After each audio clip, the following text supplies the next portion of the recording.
superhuman. All right? The rulers mentioned are cosmokrator, a Greek word there, but the Jews called that the angel of death. So we are fighting against demonic spirits, is what we're fighting against. The thing is, though, I think that day that Paul spoke of right here, wherefore take unto you the whole armor of God, that you may be able to withstand in the evil day. Now that might be also each day that we go through as we go along. No doubt when you look at what Paul writes here, it seems to more imply that as well. But also I'm very concerned that it may apply to a future time, because truly we are living in the most evil and wickedest day that we have ever lived in all of humanity. All right? Now, let's take a look at something here that Pope Benedict made a statement on back on April 1st of 2014. It was actually published there on the World News Daily Report. By the way, I will have links to the different articles that I've used in putting this together in the description below. It says, former Pope warns of Vatican alien agenda. Former Pope Benedict XVI spread consternation in the Catholic world this morning as he claimed that a group of Jesuits had infiltrated the Vatican and were pursuing what he called an alien agenda. Well, the only Jesuit that I know that infiltrated the Vatican is none other than Pope Francis. You know, Bergoglio, as they call him.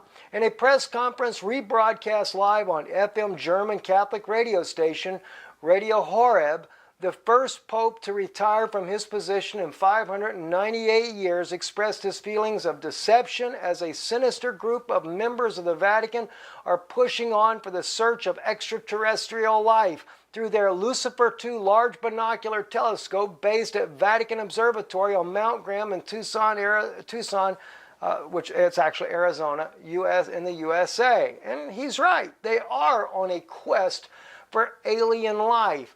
And this Lucifer telescope, by the way, if you ever do a little bit of research on this, this actually went up back during the time when Ronald Reagan was president, and when there came out this information about this incoming planet called Nibiru, or Planet X. And I think it plays a part into this. But let me share with you what really kind of got me going on this quest and this search here.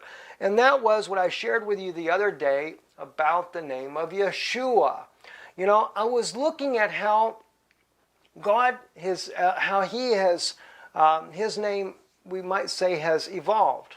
All right, as far as when we look in the Bible and we see where God first tells Moses he's Yahweh, later he says, I was not known by my name, you know, Yahweh, as different interpretations for what that might be, etc. And there's all kinds of thoughts and ideas about that. But I do want to share with you a couple of things about that. First, let's just look at the scripture where this comes from. The first mention of a question to God by Moses about God's name. It says right here in the Hebrew, in the 14th verse there, Exodus chapter 3, by the way, for those of you that are following. It'd be Gimel in Hebrew. Anyway, Yod Dalet, which is verse 14. V'yomer Elohim el Moshe, and God says unto Moses, I'm just translating without looking over real quick, just my own way of doing it. Yihayeh asha Yihayeh. I am, which I am, or I will be that which I will be. All right. Ve'yomer kol ta'amah livnei Yisrael. All right. He says, you can say to the children of Israel, Yihayeh shalachani Eliachem. Yihayeh will be, has sent me unto you. Now, we normally translate this as I am. But technically, it really means will be. Now that I used to look at this, and I've looked at this from a prophetic aspect, that it's showing the coming of Yeshua, etc. But as I've really been breaking down in a word study here, I have really come to the conclusion that perhaps the will be is that the eternal Father willed himself into being, which does include Yeshua becoming a human being. Now, most people would say that God cannot become a man. That's what our Jewish brothers say. But that's not true. Because if that were true, then we would have to deny the very Tanakh that we read. All right? Because God can become a man. He can do anything he so desires. But in this case here, he tells Moses, you can tell them that Yahweh has sent me unto you. All right? Now, then I begin to think then, if Yahweh is how we would look at the name that God originally gave Moses to give to the world, because in reality, how would you give God a name? God would have to give himself a name, because there is no one there to name the eternal existing Father of all. You know, our God, as we say in English. But even God is not a good way. We have all kinds of gods, and believe me, the Vatican has plenty of them. He has Zeus and Apollos that they worship, which kind of makes me wonder who they really take to be Jesus or Yeshua. I don't think it's the Yeshua that we know either. And that's my whole point in this message tonight. But anyway, I began to play around, though, with looking at this from a word study because of the Father God being called Yahweh is what we have our first account in the biblical reference, which is I am, or will be. He wills himself into being. All right, so I looked at what the Greeks say as Jesus. In Hebrew we call it Yeshua. And Yeshua, though, by the way, just means salvation. It is a common, everyday Hebrew word. And in fact, most Jews, when they hear Yeshua, if you were to say Yeshua, they just think you're saying salvation. Now, some actually think that Yeshua, some say it means Yah is salvation. And that's why some will say, well, we should pronounce it Yeshua or Yahushua because of the name of Joshua. It's derived similar from the name of Joshua. But I am wondering if that may not be correct either. So I looked at this and I thought about, but I think my idea was that it's actually his name is derived from Yahweh, will be. As we see in, for example, in Hebrews 13:8, he says, I am the same yesterday, today, and forever. All right? That is Yahweh. He is existing. He's always the same. He never changes. That is expressing, even though he's the Son of God, it still expresses who the Father is through him.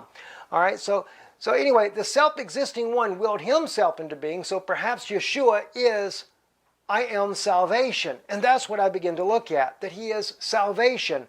And if you take and you were to write out I am salvation, or, am salvation, it would actually be Yeshui, as you can see right here at the top here.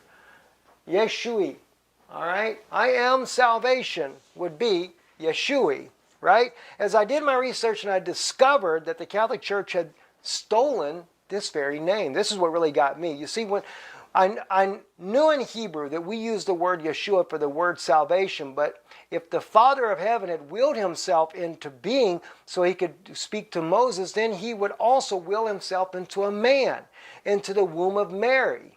All right? So if he willed, you understand, if God can will himself into being and can talk to Moses face to face or lip to ear, as the Bible says, then he can also will himself inside of the womb of Mary and become the Son of God. And if that were to be the case, he's not just Yeshua, he's Yeshui. I am salvation. And when I looked at this, then I thought, wow, and now of course right here, I didn't use the vowel points here this way myself. I would have probably used a segol there instead of the vowel that they have there with the two dots underneath the yod. Yeshui. It's still pronounced the same way, Yeshui, just like Ehaye. You notice the sound because of the vowel. The aleph has no sound without a vowel. And the vowel in Ehaye is a segol. So the same here, I believe it would be a segol under the yod, which would be Yeshui or Yeshua. That's why the people say it's Yeh instead of Yah.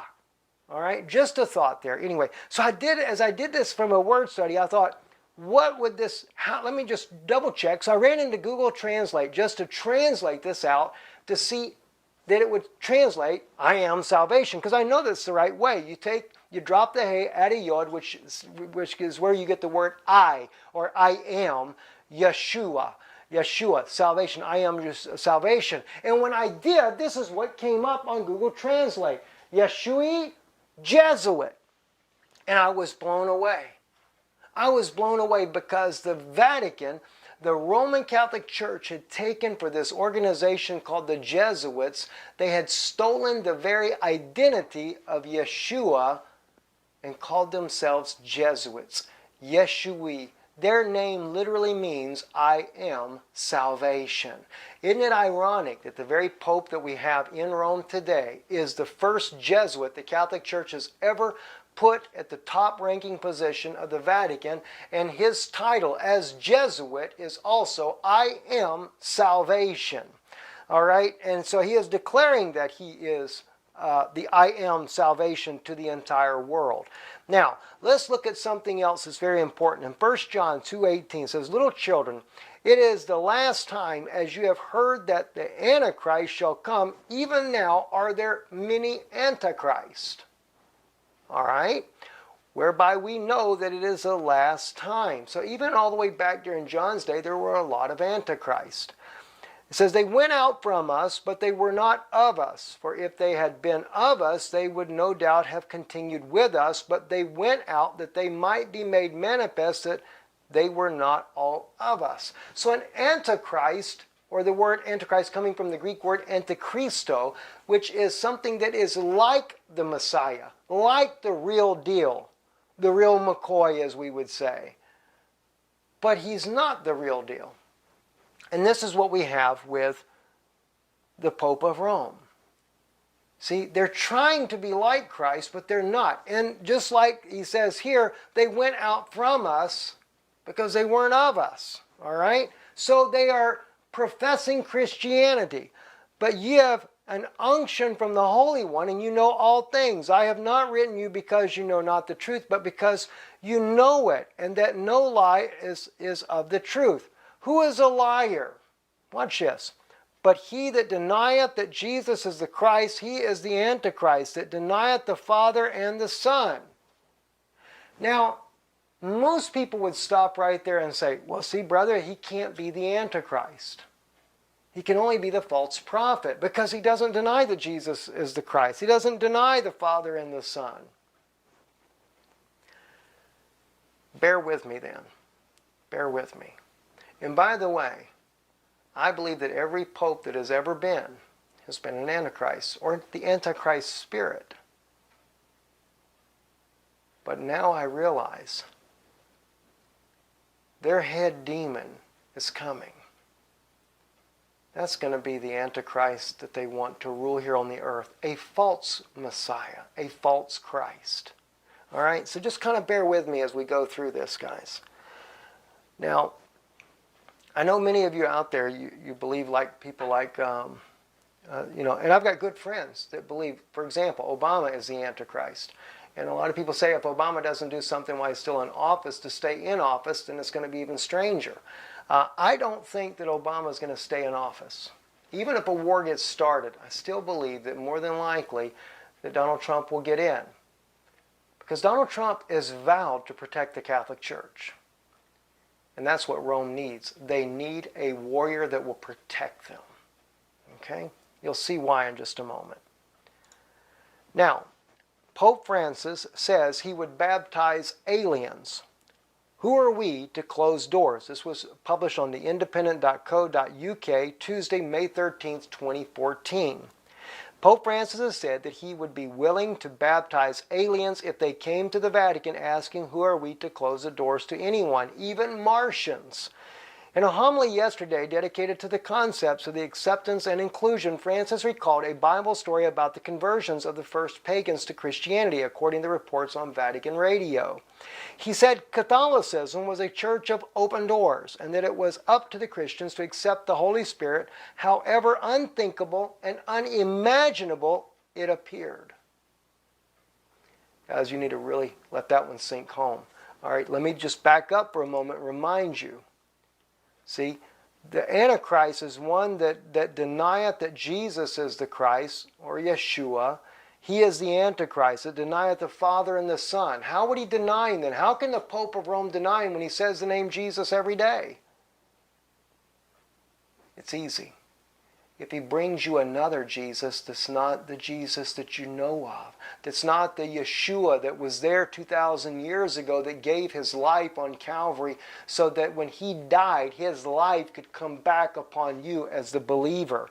All right? So when a man starts saying things here, he's ready to baptize aliens. You know, I do believe aliens exist. They're demons. They're demonic beings. You know, you guys got to remember, even when David was on the earth, David was fighting giants. The 10 spies come back and said, we look like grasshoppers next to them. These were men that are part of the fallen angels, you know, that cohabitated with the women that we read about even in the book of Enoch that writes it there. It's actually written in our own Bible as well.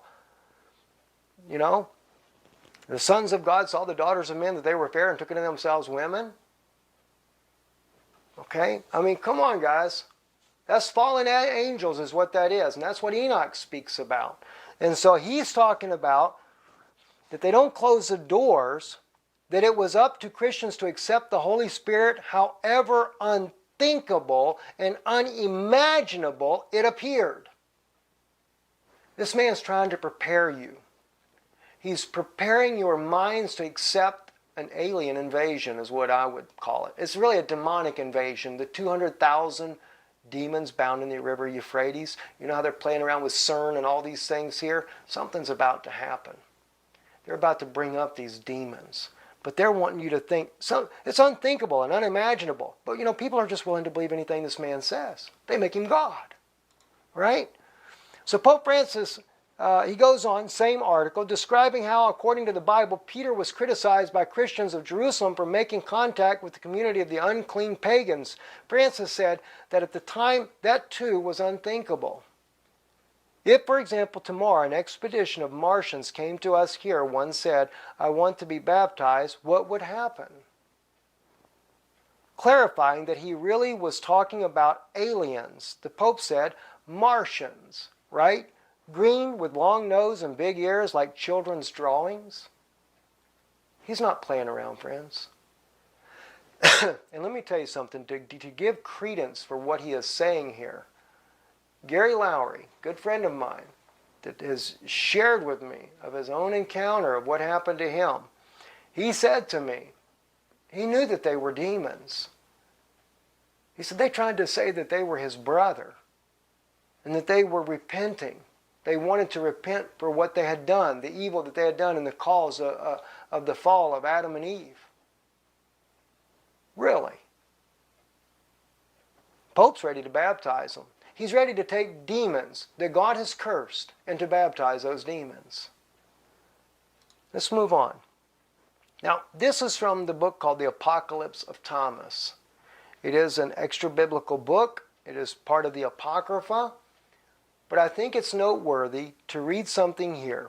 And I don't say to use this as an absolute, but I think it's important because of a couple of things that are worded here that I wanted you to see in regards to the Antichrist and also in regards to the things that are happening in the world today. Watch what it says. And after that, again, a king shall arise in the south part of the world, and shall hold rule a little space, in whose days the treasuries shall fail because of the wages of the Roman soldiers, so that the substance of all age shall be commanded to be taken and given to the king to distribute. Now, Pope Francis comes from the south part of the world, from Argentina. He becomes basically the king of the world, as it were, when he's the Pope of Rome.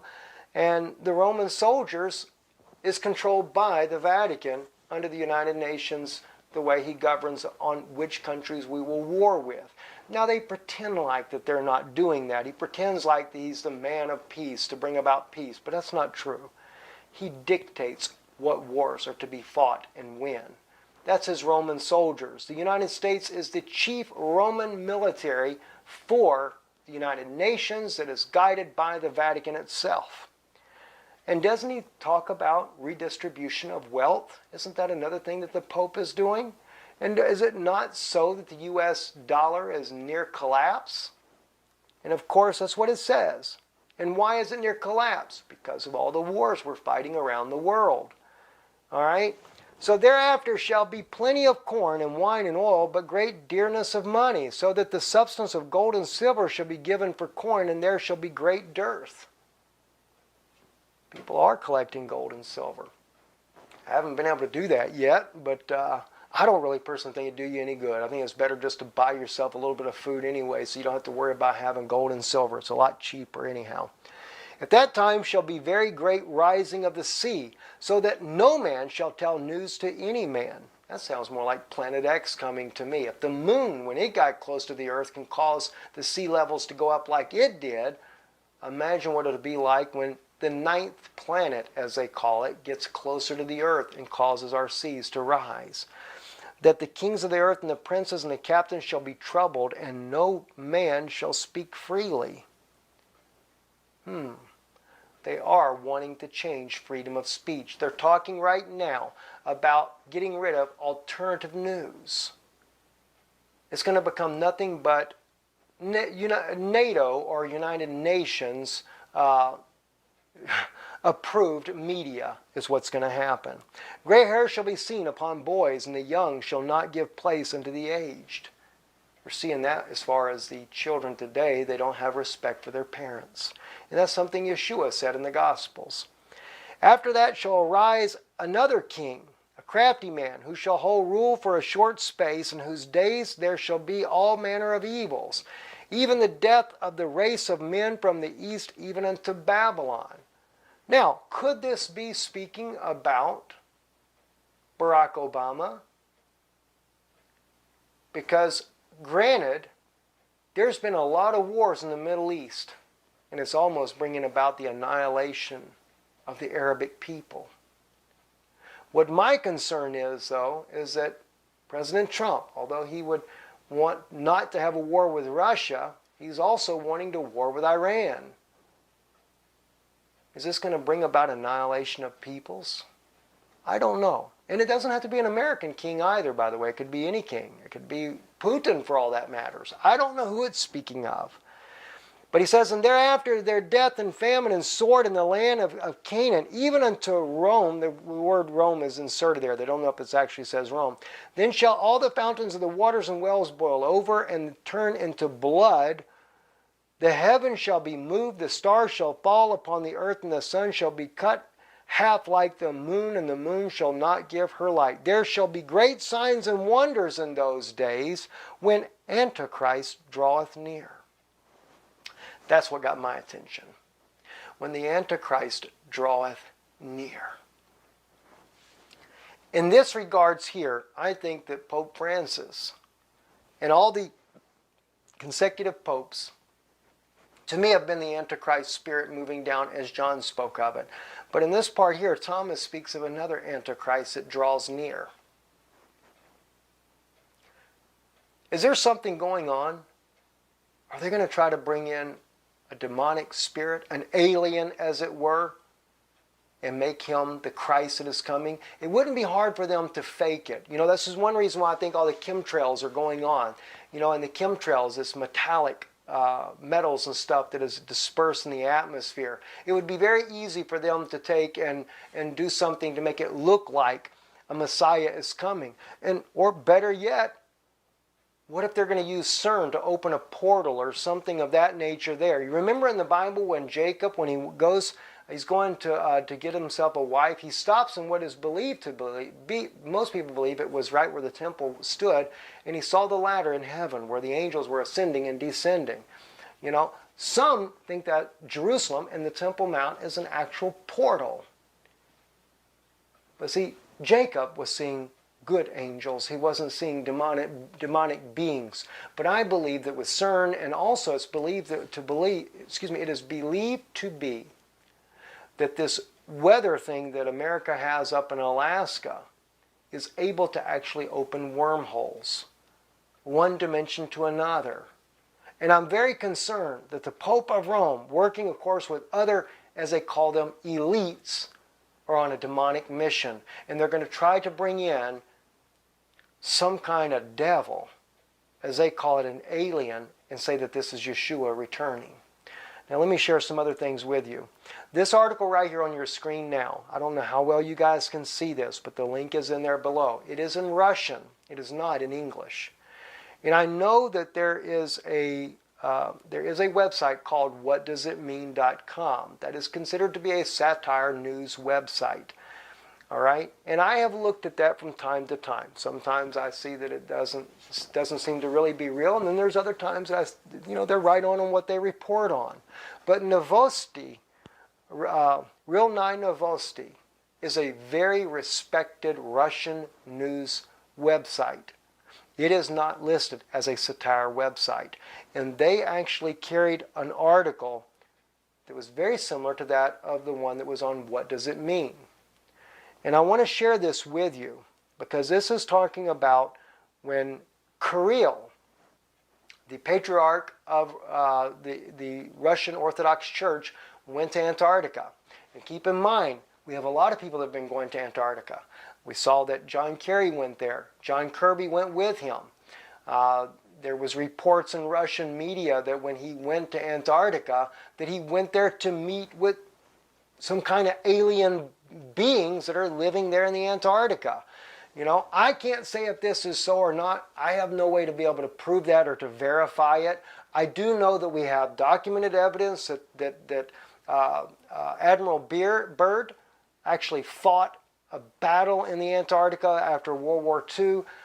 Took a severe beating on it. There's a lot of evidence that speaks about this. He spoke about UFO type objects that had laser type beams, all kinds of crazy things like this. I don't know. I'm only going to share some things with you because in this case here, Real 9 Novosti is a very well respected Russian news site. You can look it up. It's not considered a satire site at all. Let me read to you what the article says here. The main religious leader of Russia made an ancient ritual in Antarctica over the mysterious Ark of Gabriel from Saudi Arabia. Now, I did see where TASS Russian News, another well-respected Russian news site, that spoke about that there was a special stopover of Russia's, it's a scientific voyage, a ship that they used there that stopped in Saudi Arabia, ported and took on fuel and water and stuff like that before going to Antarctica. Now, it doesn't say anything in TASS about them loading up this thing called the Ark of Gabriel, but on Novosti, they did speak about this. Now, let me just read to you what they say. According to the information portal Real News, one of the strangest reports of the Ministry of Defense ever circulating in the Kremlin today announced that the leader of the Russian Orthodox Church of Moscow, Patriarch, arrived in Antarctica earlier today, where he joined the vast Sea Armada Federation transporting the Saudi mysterious Ark of Gabriel, entrusted Russian custodian of two holy mosques, and spent an ancient ritual over the reading of the secret text given to him by Pope Francis in just a few days before in Cuba, where the leaders of the two major Christian sects we met for the first time in nearly 1,000 years. So they're going down to Saudi Arabia for some kind of demonic deal that they're doing, right? Now let me read on to you here. There's Kirill right here on the beach with the penguins, And like I said, it's not just been Kirill. There's been a lot of people going down there. And like I said, when John Kerry went down there, they said that the Guardians, as they called them, now, we might laugh at this, might ridicule it, but let me tell you something. Enoch speaks about the Watchers. All right? That'd be pretty much the same thing. Demons. Okay? According to the report of the Ministry of Defense, Russia has begun to transport a mysterious Ark of Gabriel from Saudi Arabia to Antarctica.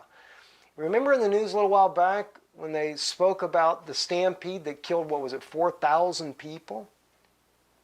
Well, according to some Russian news sources there, it wasn't that 4,000 people were killed because of a stampede. When they discovered this thing they were doing some digging in this area right there near where this, black stone is, whatever they call it there, the Mecca where they pray at, and some kind of magnetic pulse emitted from this ark there and killed these people. All right? Anyway, the Gabriel was first discovered in Mecca on the September the 12th of 2015. A team of builders, diggers, and tunnel under the mosque, Masjid al-Haram, the Grand Mosque, and that when you tried to dig him were killed. Massive plasma emissions subsequently murdered 17 more people. What is even worse, continues the report on the September 24th, during the second attempt to unearth the mysterious Ark of Gabriel, another massive plasma emission claimed the lives of more than 4,000 people, but Saudi officials blamed all on the hustle. And you know, we know that can't be true. Because the Saudis, they've been doing this thing in Mecca for many, many, many years. They've never had an issue like this before. So something had to have been up. The original Department of Defense report on further action, the Saudi government tells us, after the catastrophic death toll caused by the second attempt by Saudi Arabia to get this mysterious device, a weapon, His Holiness Patriarch Kirill contacted the emissaries of the Great Mosque on one of the oldest Islamic manuscripts, which is owned by the Russian Orthodox Church, and that was rescued from the Roman Catholic Crusaders in 1204 when they plundered the Church of the Holy Wisdom, now known as the Hagia Sophia, in Constantinople, now Istanbul, Turkey, entitled Instructions Gabriel to Muhammad. No wonder why they're doing all these wars in the Middle East. These guys are trying, you know, let me tell you something. America is not just doing the wars for the Pope in the Middle East for no reason. They're trying to unearth more of the things that they have hidden there. But what I'm concerned about is more and more of it is demonic in the first place. All right? I'm just giving you my take on it. All right? But watch what happens here. And I'm sorry I'm going through this whole thing here, but I just got to give you a little bit more information. So entitled Instructions Gabriel to Muhammad. It is important to note that the Catholic Crusaders were not only against the people of the Islamic faith, but also against those who profess the Russian Orthodox faith, which is true. And during the Crusades, the Russian Orthodox Church not only defended its own religious liberty from destruction, but also that belonged to the Muslims. And this is one reason why you see such a close relationship with Russia and the Arabic peoples, far closer than you see with the Catholic Church, because of them standing together. Now, I'm not going to go into the rest of the article here. Again, you can read this for yourself. I will read one part here down near the bottom. It says, although the exact nature of the negotiations between Patriarch Kirill and Francis remains a secret at a higher level, the MO analysis in the report noted that the ancient secret manuscript was given to Patriarch Kirill. Pope Francis has to do with the Ark of Gabriel, a legend which says that it is written directly to observers, the watchers that Enoch speaks about, the fallen angels, right? In a question in the book of Enoch, and just a few hours ago in the report, Patriarch Kirill, with the secret text given to him by Pope Francis, has made an ancient ritual of the Ark of Gabriel in Russian Orthodox Holy Trinity Church, the only church in Antarctica, and where he immediately then, a mysterious artifact, was transported deep into the vast cold continent SWAT unit to a destination and for a purpose not specified in the report of the Ministry of Defense. Now, this isn't a satire website, friends. It's not. I want to share with you something else here. I've brought this out on Israeli News Live before. This is an interview that was being done with Prime Minister Medvedev, the Prime Minister of Russia.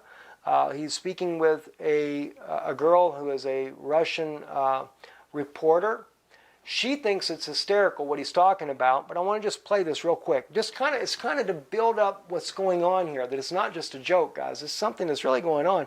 And I know that the Pope of Rome, and of course Kirill is involved in it as well, the Eastern Orthodox Church as well. And so it kind of lets you know that the elites of the world, they're all involved in this bringing back devils to be their Messiah, their Yeshua, their Jesus, which is, as Thomas says, when the Antichrist draws near. Watch what he says here.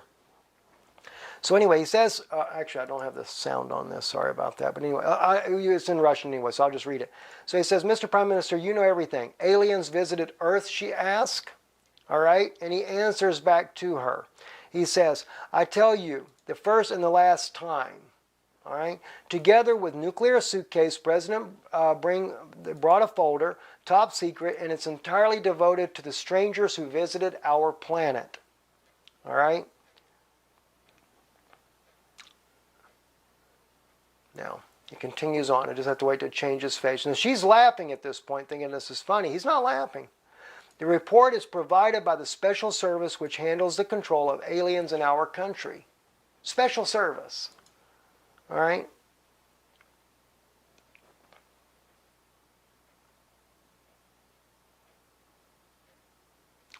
After management term, 2 folders and a nuclear small suitcase are transferred to the new president.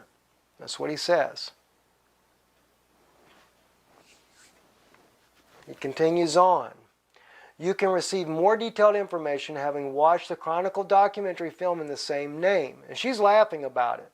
Men in Black. All right?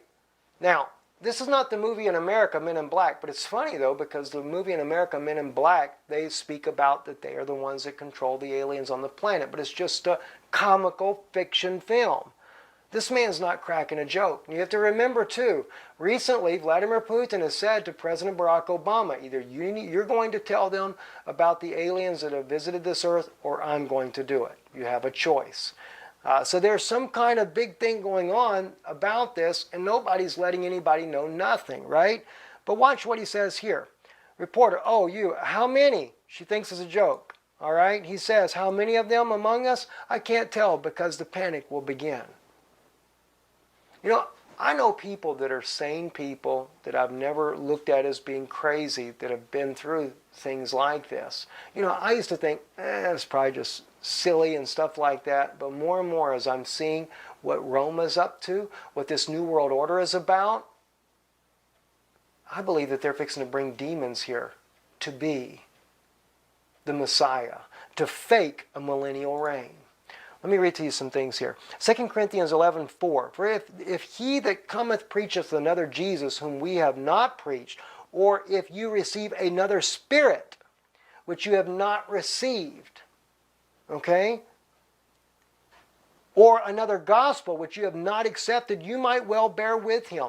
That's what scares me right there. The Pope of Rome sitting there telling you about baptizing aliens and then telling you that, you know, if it's something that seems unimaginable or unthinkable, that a spirit would come like the way they're saying it, he's preparing the people. He's conditioning the Catholics' minds. He's trying to get the rest of the world to join in with him, all the religions in with him, to accept this new demonic, devil, alien, Antichrist. They're going to call it Jesus. They're going to say Jesus is coming back. Remember how in our own canon, you know, it speaks about that when Yeshua, when he goes up in a light, and he says, I will, or received up in a cloud, and he says, in like manner, I will return. They're going to fake something like that. But you know what? It may not be so much as a fake as a demonic spirit coming in. Okay? So, and even this thing about the trumpet sounding over Jerusalem and stuff like that, friends, I don't believe that that's God. I really do not believe that's God. Believe me, they can do a lot of things with harp. They're a weather manipulator, and including making those sounds. That happens, by the way, all the time around the Arctic. Okay? Just so you're aware of that. Now, speaking of another gospel, 6 new Beatitudes proposed by Pope Francis. This is on the Catholic Herald. This is not some satire website. This is a Catholic website. And they're saying this, that 6 new Beatitudes proposed by Pope Francis. The Pope has offered a new list of Beatitudes at a Catholic Mass in Malmö, Sweden, right? Blessed are those who remain faithful while enduring evils inflicted on them by others and forgive them from their heart. Blessed are those who look into the eyes of the abandoned and marginalized and show them their closeness. Blessed are those who see God in every person and strive to make others also discover Him. Okay, so let's go ahead and get Allah for our God. Is that what you're trying to say, Pope Francis? It goes on. You can read them yourself. But there again, what is it? Another gospel. He just rewrites the whole Word of God. He doesn't care. You know, it doesn't matter to him. You know, but what's interesting, remember this, what happened over in Georgia, where these little group of people that came together, came to these people that do granite stones, and they erected this thing. It's called, what is it called? I forget now. It's the Georgia Guidestone, I believe is what it's called. This was this New World Order thing they put up, I think back in 1980. I don't remember for sure on the date, so forgive me if I'm wrong on that. But notice this New World Order. This was some of the writings on there. Of course, it was in, I think, 6 or 7 languages, maybe 8 languages. They set it up like a clock, so when the sun shone through, it did all kind of weird things, you know. Anyway, it says maintain humanity under 500,000 in perpetual balance with nature. Okay, depopulation agenda. Now, some people say, well, the Pope is not for the New World Order when it comes to depopulation agenda. Wait a minute. You may not realize what the Pope's really for. Guide reproduction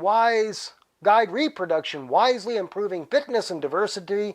Unite humanity with a living new language, rule, passion, faith, tradition, and all things with tempered reason. Protect people and nations with fair laws and just courts. Let all nations rule internally.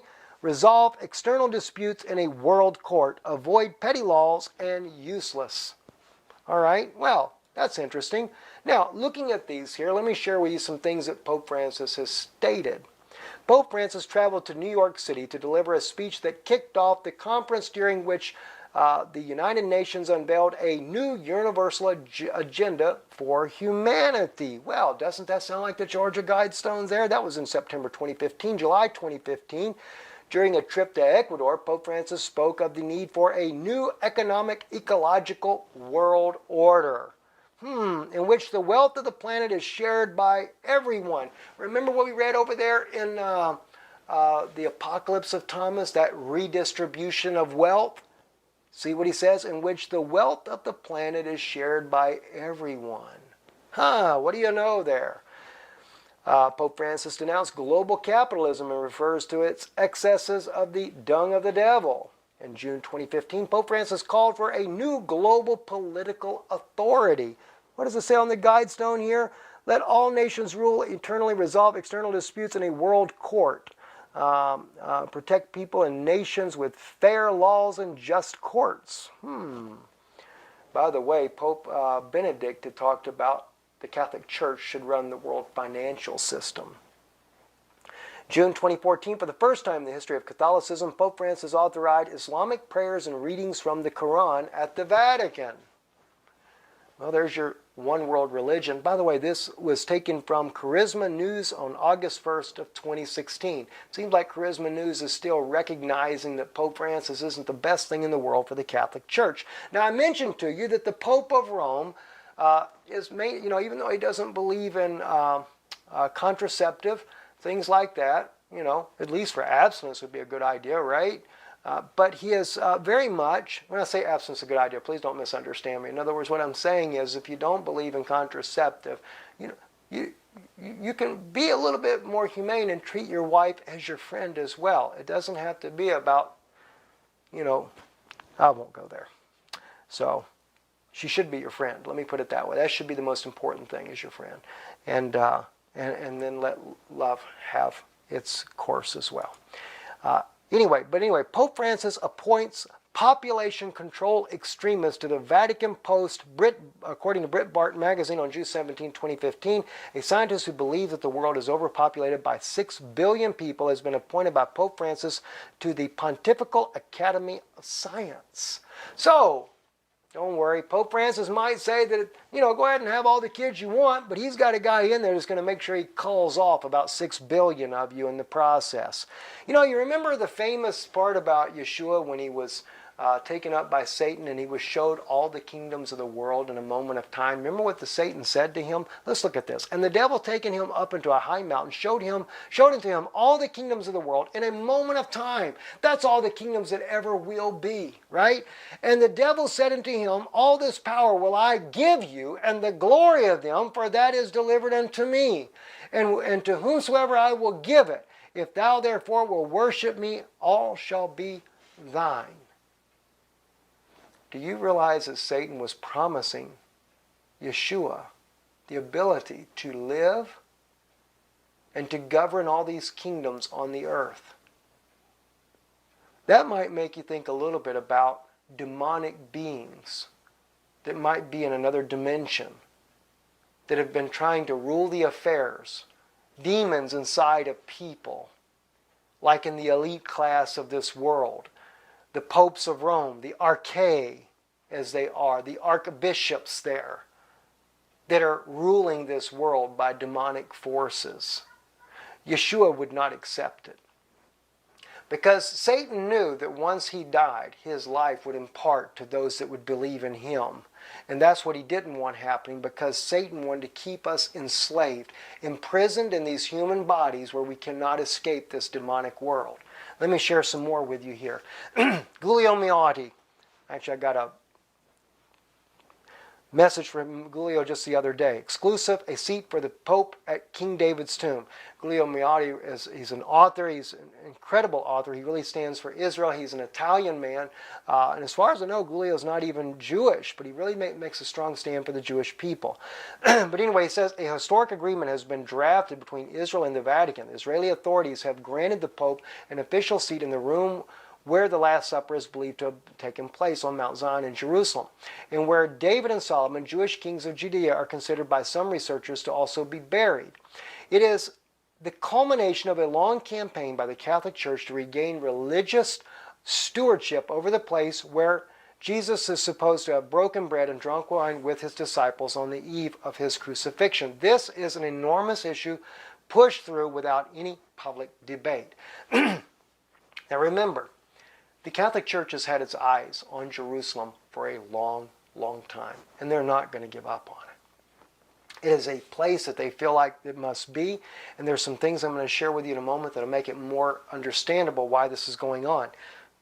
Especially in light, if they're trying to bring back an Antichrist, especially if that Antichrist is going to be an extraterrestrial being, a devil himself coming down.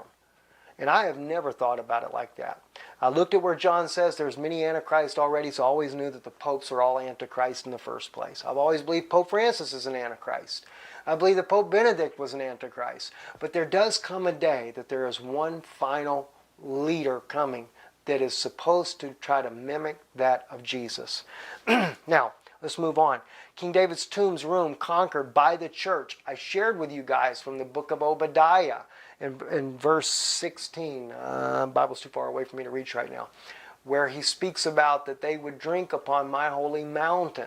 And it's in the masculine plural. It was men only. When the Pope came back in, during the Passover, actually it was, they did it on the Easter Sunday of 2014, the Pope of Rome held a mass in the upper room above King David's tomb with men only. The very next day, on Monday I believe it was, yes, Monday morning, they came in again. This time it wasn't Pope Francis, but all the nations were there, as the Bible says, and all the nations will continually drink upon the holy mountain, which was Mount Zion, and they shall swallow down. God is bringing judgment on Esau for doing this. And by the way, he does say it's Esau that does this, which is the modern day Romans, as we find out according to Daniel chapter 9, where he says it was the Romans that would destroy the temple and the sanctuary in 70 AD. That's how we know that Rome is associated with Esau.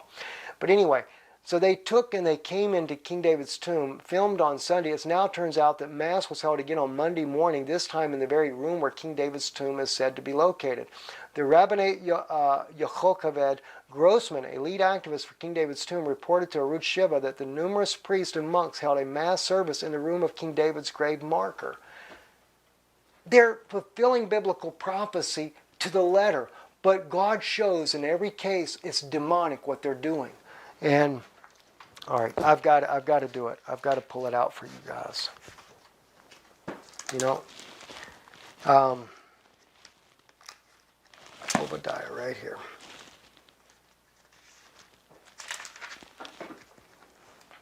All right. For as you have drunk upon my holy mountain, so shall all the nations drink continually. When it says you have drunk, it sounds in English like a singular, just like one person comes and drinks upon the holy mountain, but it's not. It's in the masculine plural. In fact, ever since I did the video on this originally and sent it to Rabbi Tovia Singer, he started speaking the same thing to the Jewish people as well, minus the part about Yeshua being the Messiah, that is. But anyway, they've drunk upon my holy mountain, so shall all the nations drink continually. Indeed, they shall drink, and they shall swallow down, and they shall be as though they had not been. But upon Mount Zion there shall be deliverance. So, on that same mountain where the Pope and all of the different, when it says all the nations, it's talking about all the different denominations. So the Greek Orthodox, the Roman Catholics, men, women, in fact, it's gender inclusive after the first time they drink upon the holy mountain. And it's been gender inclusive that they continue to do these communion services. No more in the tomb of David, but even in the upper room, they've continued to do them over the course of time. But they have defaced God's property there. And so God is going to bring deliverance, and this is where I believe the two witnesses actually begin their ministry, is on Mount Zion. And that's why the Pope is trying to do this. He thinks that he's doing the right thing. He thinks he's bringing about the coming of the Messiah, but he's bringing about a demonic spirit instead. All right, now, let me take you to Joel Boehnerman. Joel Boehnerman, the late Joel Boehnerman, he has passed away, so has the late Barry Chumish. I love Barry very much. Barry very opened up a lot of people's eyes to what Rome was doing, and even what some of the evil Zionists, and I don't say Zionism for the sake of the Jewish people to return home to see the Messiah is not evil. But the political side of Zionism, where it's backed by the Roman Catholic Church to conquer lands and kill people just to do it for the sake of saying they can do it, that's demonic, and I don't agree with that at all. All right? I believe that we have a right to defend ourselves. I do agree with that. But not in the way that some of these evil things have happened. Anyway, Joel Boehnerman says most Israelis have probably never thought very much about what the Roman Catholic Church, the Vatican, thinks about end of days theology. Jews themselves don't give much thought of what will happen when Gog and Magog takes place. Jews don't go in for anything less, anything the least bit next world, but instead firmly planted in the here and now. And that's good. That's what they do. That's what he says. However, it doesn't matter what Jews think. What matters is what the Vatican believes. And this is what he goes into this article. He states, and while it believes this, Judaism is modern Jewish thought pretty much just dismisses the basic tenets of Catholicism outright and doesn't even bother addressing the core question of what is behind Catholic theological claims. So he asks the question, what does the Vatican want? It can't be that the Vatican is only interested in access of the holy sites in Jerusalem. They already have that, as well as legal jurisdiction under the Israeli law for their institutions and assets in Jerusalem. Also, when these holy sites were under jurisdiction of the Jordanians from 1948 to 67, no pope demanded the internationalization of Jerusalem. And that's what they're trying to do. They're trying to internationalize Jerusalem. Okay?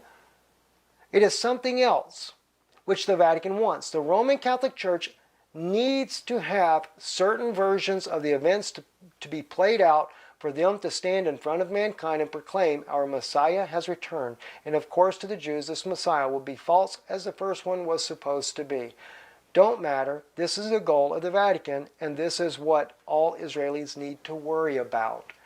Now on that part there, I agree with him. I don't agree with him on the part about the first Messiah being false, because I know he wasn't.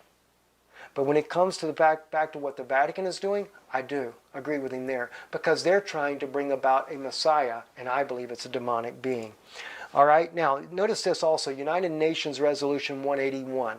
This is what was written by the United Nations back before Israel became a nation when they were going to fight for their independence. The resolution passed by the United Nations General Assembly in 1947 that called for the partition of Palestine into Arab and Jewish states, with the city of Jerusalem as a corpus separatum, Latin separate entity, like Washington, D.C., like England, Great Britain right there, that little city and within a city there, like also the Vatican City, separate entity. It would be the fourth separate entity that is in the world today, right? So they called for that, which was considered by Jewish community in Palestine to be legal basis for the establishment of Israel, and which was rejected by the Arab community, was succeeded almost immediately by violence. But it's going to pass. That's why you see all the infrastructure in Israel changing. Now, let's go back and look at some of this from the biblical standpoint. We're getting very close to the closing of this message, and I know it's been long, and I apologize. I thank you for bearing with me, though. Rome, this is what they're going to do. All right? This is what their plans are. In Revelation 2:26, and he that overcometh keepeth my works unto the end, to him will I give power over the nations, and he shall rule them with a rod of iron. As the vessels of the potter shall they be broken to shivers, even as I received of my Father, and I will give him the morning star. Now the Pope of Rome wants to mimic what Yeshua states here in the book of Revelation through John, the writer there. He's wanting to bring about that one that will rule with a rod of iron. And of course, he's not looking at it from a shepherding standpoint, which the word shall rule comes from. The word rule there, it should even be said rule, shall shepherd them, is what it should say. That's what the word is in the Greek language. Shall shepherd them with a rod of iron. All right, but nonetheless, he's looking at doing that. He wants to fake a millennial reign. He's got to get there in Jerusalem, so he's going to allow some kind of Arab attack on Vatican City. Something's going to happen, no doubt. And then he's going to move his headquarters to Jerusalem, where the United Nations will take over Jerusalem, as Micah prophesied about in chapter 4, where he says the Jews, even though they've returned to Zion, they're going to be thrown out of Zion and dwell in the fields, right? That's what's going to happen. But notice what Daniel says. This is what caught my attention. I've had all kinds of ideas about what Daniel means in the image there, in the legs and the feet there. But now I know what it is. And whereas thou sawest the feet and toes, part of potter's clay and part of iron, the kingdom shall be divided, but there shall be in it of the strength of iron, for as much as thou sawest the iron mixed with miry clay. Remember, Revelations 2, and he shall rule them with a rod of iron. The Vatican has always been represented as the iron to begin with, because they are the Babylonian Empire that has existed from the former Babylonian empires out in the Middle East. They're Mystery Babylon, right? And they're part of Daniel's legs that are made out of iron. Okay, and it also mentions the clay there. Notice over here, in Revelations 2:27, he shall rule them with a rod of iron. As the vessels of a potter shall they be broken to shivers. So he's intending on breaking up the people with his rod of iron that he's going to rule by.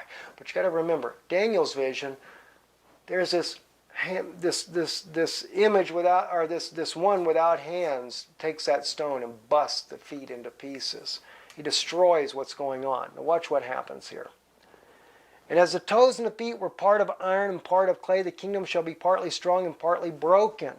You know what that is? I used to think that maybe the clay represented the Muslims because they bow on a clay tablet or they bow their head to the earth. No.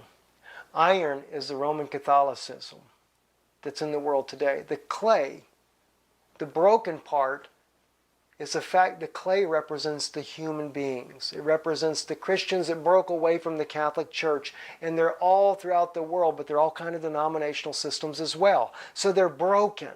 See, the kingdom shall be partly strong and partly broken. And whereas thou sawest iron mixed with miry clay, they shall mingle themselves with the seed of men, but they shall not cleave one to another, even as iron is not mixed with clay. And in the days of these kings shall the God of heaven set up a kingdom which shall never be destroyed, and the kingdom shall not be left to other people, but it shall break in pieces and consume all these kingdoms, and it shall stand forever.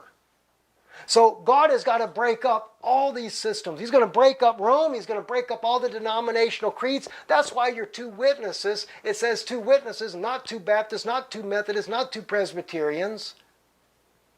See, but you're intermingled in there. And we know now that we're at the time of the toes where the clay and the iron is intermingled. Why? Because people like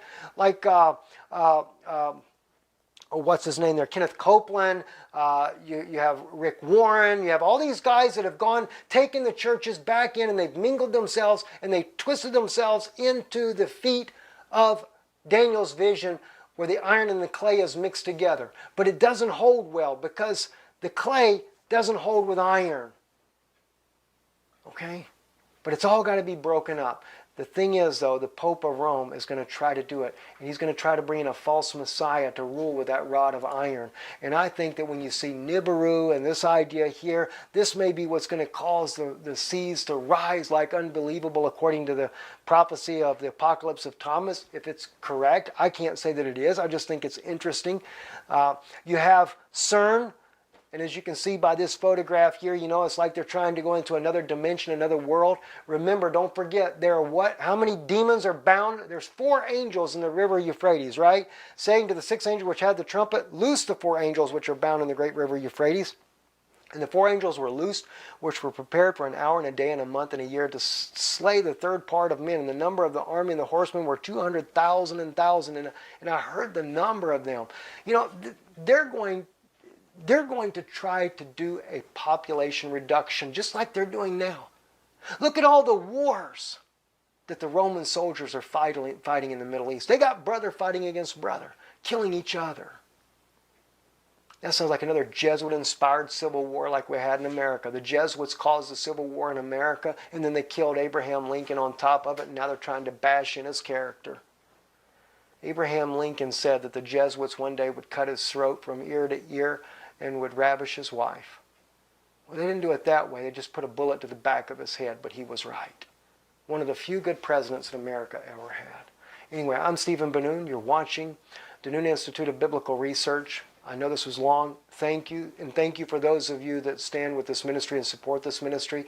Immediately after this broadcast, I will be speaking with a dear friend that can help us get issues resolved with our website and things that are going on. So if you're having trouble being able to donate to help this ministry, we should have these things fixed here very shortly.